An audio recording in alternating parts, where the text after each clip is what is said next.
What's up?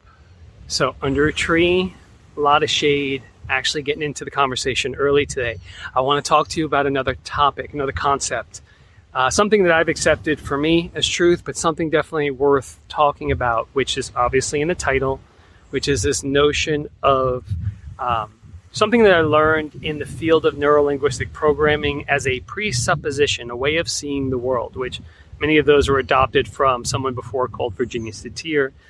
Either way, but this was one that I've accepted, and I'm kind of going through these if you found the series so far.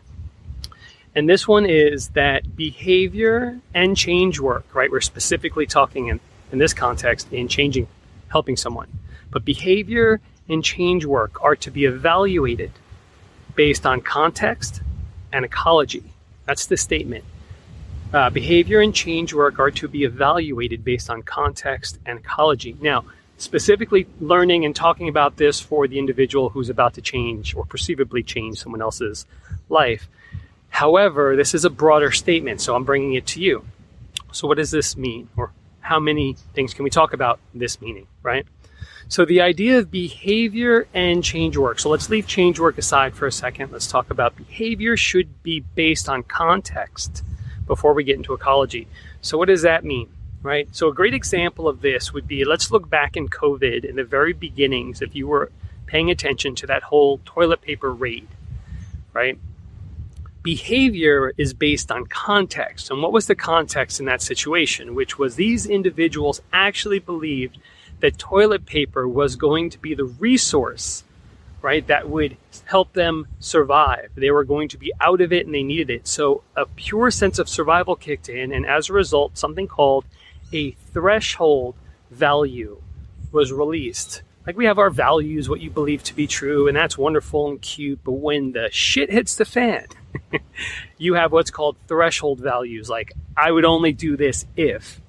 And what you witnessed is people tapping into threshold values because they thought they were going to die without toilet paper. Now, how they believe that is part of the whole manipulation, and I talk a lot about that in my course, Secret of a Subconscious Ninja. Not about toilet paper, but about how people manipulate. But anyway, once they believed it, their threshold values came. So you could point to that person and go, you did this. But it wasn't them. It was a behavior based on a context. They are so much more than just that behavior. So you always want to look at someone's behavior and then look at the context of the behavior to get a bigger picture, right? So the idea now here is we also want to measure it based on ecology. Now, what's ecology? Ecology is four things. It's just a way of looking at the world, right? It's a way of measuring your actions or your responses or what you may choose to do. And if you're about to take part in somebody's help or healing or support or aid, or if you're just navigating an interaction, what you want to do is you want to check on four things. The first thing is what I'm about to do safe for me? Now you can add safe and effective or safe and resourceful, but let's leave it at safe. Is what I'm about to do safe for me? Second thing is what I'm about to do safe for the other person. Third is what I'm about to do safe for the collective. And fourth, what I'm about to do safe for the planet.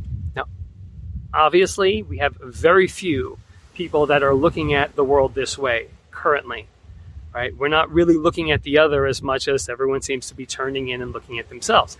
And this can be explained when you understand values and context.